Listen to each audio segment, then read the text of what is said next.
నేను మీ మన్యం గాయకుడు దుడ్డు సత్యనారాయణ. చూసావా ప్రకృతి విపత్తు? నీ మతం, నీ దేవుడు, నీ అధికారం, నీ గర్వం, నీ డబ్బు, నీ హోదా, నీ అహంకారం, నీ ఇల్లు కట్టుకునేటప్పుడు నువ్వు చూసే వాస్తు ముహూర్త బలం ఏది ఏది ఏది ఇక్కడ పనికి రాలేదు. గుళ్ళు, గోపురాలు, మసీదులు, చర్చిలు దేనికి మినహాయింపు లేదు. రాజు బంటు అనే తేడా లేదు. ప్రకృతి ముందు అంతా సమానమే అన్న విషయం గుర్తుపెట్టుకో. వాస్తవానికి ఒక పేదవాడు ఇల్లు కూలితే మహా అయితే చిన్న చిన్న గాయాలు మాత్రమే. అదే ధనవంతుడు ఇల్లు కూలితే కనీసం శవం కూడా దొరకదు. ఇది గుర్తుపెట్టుకో. గట్టిగా బతికితే మహా అయితే 100 ఏళ్ళు, అందులో రాత్రి రూపంలో 50 ఏళ్ళు పోతుంది.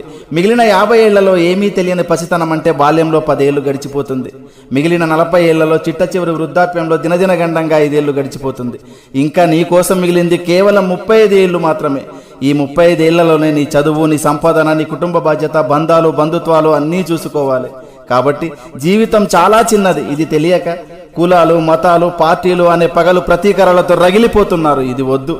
సాధ్యమైనంత వరకు నీ శక్తి మేరకు నీ సమాజానికి నీకు గుర్తుగా ఏదో ఒక మంచి పని చేసే వెళ్ళిపోదాం. Thank you.